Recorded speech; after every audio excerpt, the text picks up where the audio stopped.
10 अक्टूबर रात को 10 बजे बिल्लू तेरे जेल से फरार।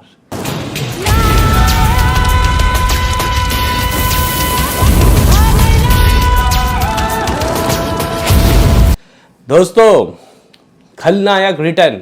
रात को ये क्या हो गया भाई, ये क्या हो गया।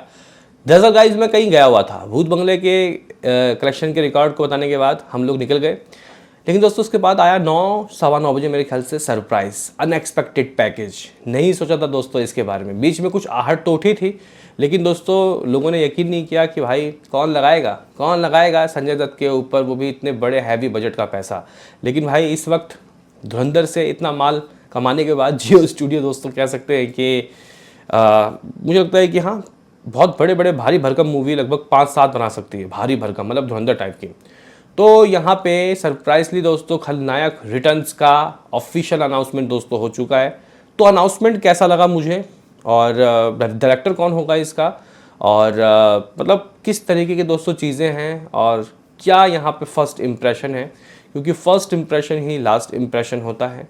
क्या संजय दत्त दोस्तों खलनायक रिटर्न को वो सम्मान दे पाएंगे, यानी कि इस लेगेसी को दोस्तों रिस्पेक्ट मिलेगा, या फिर सिर्फ पैसा गेन करने का ये एक इनकी साजिश है। तो इस वीडियो में दोस्तों हम लोग इस अनाउंसमेंट वीडियो का रिएक्शन करेंगे, रिव्यू करेंगे। तो लाइक और सब्सक्राइब की दरकार रहेगी, एक लाइक। मैं गाइज इस टीज़र का, इस अनाउंसमेंट वीडियो का रिएक्शन करूँ, रिव्यू करूँ, उससे पहले मैं आपको बता देता हूँ कि आखिर खलनायक क्या थी। दरअसल गाइज खलनायक जो मूवी थी ये साल 1993 में रिलीज़ हुई थी। ठीक है गाइज। तो गाइज 1993 में ये जो मूवी थी ये कह सकते हैं कि बॉक्स ऑफिस बोनेंजा निकली थी, यानी कि बॉक्स ऑफिस में काफ़ी ज़बरदस्त कमाई की थी। मूवी को दोस्तों बनाया था नन अदर देन यहाँ पे सुभाष घाई ने, लिखा भी इन्हीं भाई साहब ने खुद था, और दोस्तों प्रोड्यूस भी इन्होंने खुद किया था। मूवी में माधुरी दीक्षित थे संजय दत्त के साथ, यहाँ पे जैकी श्रॉफ थे, राखी थी, अनुपम खेर थे। इस मूवी का म्यूज़िक लक्ष्मीकांत प्यारेलाल ने दोस्तों दिया था। मूवी की सबसे अच्छी बात ये थी कि भाई इस मूवी का इस तरीके का गाइस हिसाब किताब था। ऐसी मूवी उस टाइम पीरियड में नहीं आती थी, एक मासी फील मूवी इसको कहा जा सकता है। और भाई साहब ये जो मूवी थी खलनायक दोस्तों, इसका जो बजट था सिर्फ 3 से 4 करोड़ था। कैन यू बिलीव इसने कितना कमाया, 24 करोड़, यानी कि 400-500% का इसका मुनाफा यानी कि प्रॉफिट रहा था। ठीक है। तो गाइज ये जो मूवी है इसका कह सकते हैं कि एक तरीके से सीक्वल बन रहा है खलनायक रिटर्न करके। कल मेकर्स ने दोस्तों अनाउंसमेंट किया, और कहीं ना कहीं एक पूरा कह सकते हैं कि पूरे सब लोगों को लेके, यानी कि संजय दत्त, मान्यता, इवन और भी कास्ट कौन होगा अभी से इसके ऊपर से पर्दा नहीं उठाया गया है। फिलहाल तो संजय दत्त का ही वो वीडियो दोस्तों सामने आया। इन लोगों ने मतलब इस अनाउंसमेंट को दोस्तों रिलीज़ किया प्रेस कॉन्फ्रेंस करके, सभी को बुलाया गया, अच्छे से बातचीत हुई। इसका आइडिया कैसे आया संजय दत्त को, उन्होंने भी दोस्तों इसके बारे में बताया कि आखिर इसकी यानी कि इसके पार्ट 2 की आखिर आइडिया उनके दिमाग में कहाँ से आया। तो गाइज उसके बारे में बात बताऊंगा। फिलहाल टीज़र का अगर हम लोग रिव्यू करें, रिएक्शन करें, तो मैं 2 चीज़ दोस्तों कहूँगा। एक प्लस पॉइंट है और एक नेगेटिव पॉइंट है। तो पहले अच्छी बात से शुरुआत करते हैं।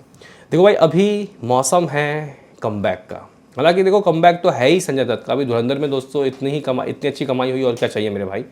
लेकिन वो गाइज होता है ना कि यार फिर भी कैसा भी रोल था धुरंधर में, साइड रोल था ना।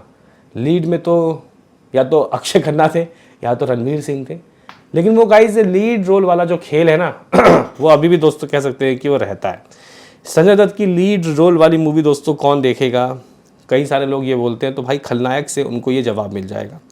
संजय दत्त की गाइज इस वक्त करंट सिनारियो में उम्र सनी देओल के बराबर है, 66 ईयर। बाकी खान्स की बात करते तो कोई 60, कोई 61, कोई 62 का है ना, यही है ना कुछ। एक बार कंफर्म कर लेता हूँ, कभी मेरा ही दोस्तों बेड़ा गर्क हो जाए। ठीक है। सलमान खान 60 साल के हैं, शाहरुख खान भी लमसम इतने का ही है। तो इस एज टाइम में अगर आप लोग देखो तो रिसेंटली में ही दोस्तों संजय दत्त, जिसमें मतलब अब तो बहुत कम ही आने लगा है संजय दत्त का फुल फ्लैश वाला रोल, वो भी भारी भरकम बजट का। तो ऐसे में दोस्तों यहाँ पे क्या लोग उनको खलनायक के रूप में एक्सेप्ट करेंगे, ये एक सवाल है। मैं ये आपसे पूछता हूँ, क्योंकि अगर आप लोग इस टाइम पीरियड में देखो तो संजय दत्त की खुद की बायोपिक यहाँ पे रणवीर कपूर ने की थी, और लोगों को बहुत पसंद आया। उनका स्ट्रक्चर, उनकी बॉडी, उनका चेहरा, नाक बहुत हुबहू गाइस मिलता है किससे, संजय दत्त से। तो ऐसे में गाइस क्या खलनायक रिटर्न को नए यूथ स्टार के साथ करना चाहिए था? रणवीर सिंह, रणवीर कपूर, विक्की कौशल, या फिर वो छिलका यानी कि कार्तिक आर्यन?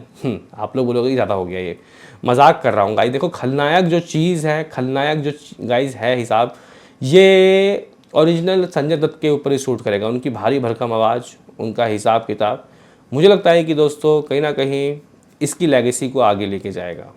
टीज़र की अगर हम लोग बात करते हैं तो संजय दत्त मतलब बहुत लंबे बालों में है, लेकिन मुझे एक दिक्कत भी लगी, मैं आगे आगे आपको बताऊंगा।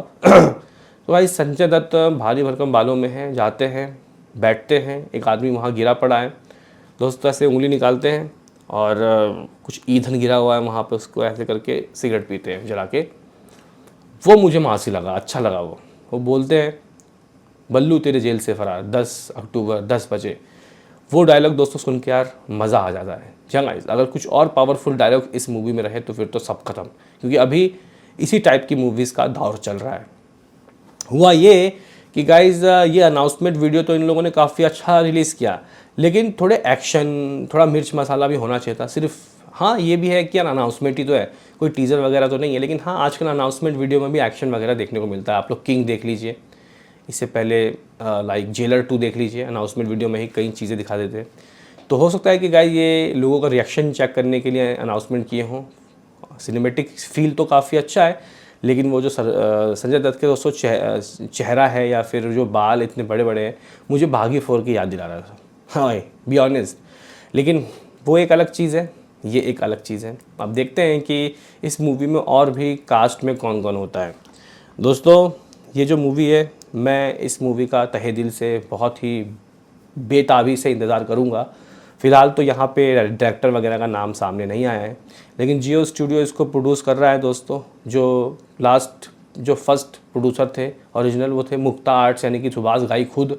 सुभाष घाई इस मूवी के तहत दोस्तों आप लोग कह सकते हो कि डायरेक्टर तो नहीं होंगे, लेकिन हाँ वो जो क्रिएटिव प्रोसेस जो हो रहा है, जो मूवी बन रहा है, उसकी कैसे चल रही है हिसाब किताब, उसके ऊपर नज़र ज़रूर रखेंगे।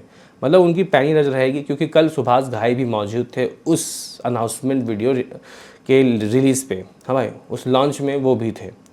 तो कहीं ना कहीं मैं तो ये कहूँगा कि सुभाष घाई पैनी नज़र रखें। हालांकि गाइस ये जो मूवी है खलनायक रिटर्न, ये वही डायरेक्ट करने वाले थे, लेकिन उनकी उम्र हो चली है भाई साहब, इसलिए वो नहीं कर रहे। लेकिन गाइस मुझे एक बात बताओ, सुभाष घाई अपने शागिर्द नहीं रखे होंगे जब वो पहले मूवियाँ बनाते थे, है ना, त्रिमूर्ति वगैरह, है ना, खलनायक, राम लखन, तो क्या उस वक्त दोस्तों वो असिस्टेंट डायरेक्टर नहीं बनाते थे? उनमें से किसी को पकड़ लो, या तो मैं तो यही कहूँगा कि आदित्य धर को पकड़ लो। भाई साहब क्या ही खतरनाक गैंगस्टर मूवी बनाते हैं वो। धुरंधर में तो दिखा दिया दिन में तारे। तो भाई फ़िलहाल दोस्तों यहाँ पे खलनायक रिटर्न्स का ऑफिशियल अनाउंसमेंट वीडियो आया है सामने। कुछ अच्छी चीज़ें लगी है, कुछ बेकार, कुछ डर है, कुछ फील सो एक्साइटेड है।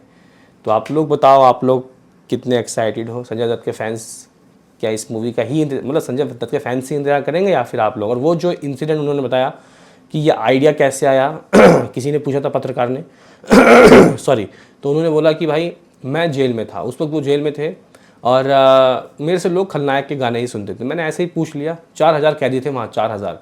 मैंने बोला कि अगर मैं बनाता हूँ खलनायक तो क्या आप लोग देखोगे? तो सबने एक सुर में बोला हाँ देखेंगे। तो उन्होंने बोला कि चलो लिख के दो स्टोरी, क्या हो सकती है आगे की कहानी क्या हो सकती है। भाई सबने एक एक बंदे ने दोस्तों अपने हिसाब से लिख के दिया, और भाई उनमें से एक बंदे की आइडिया पसंद आ गया संजय दत्त को भी और सुभाष घाई को भी, और अब जाके दोस्तों वो मूवी बन रही है। क्या जिसने कहानी लिखी थी उसको मिलेगा क्रेडिट? बताओ क्या कहना है। मिलते हैं किसी नेक्स्ट वीडियो में, अभी के लिए इतना ही।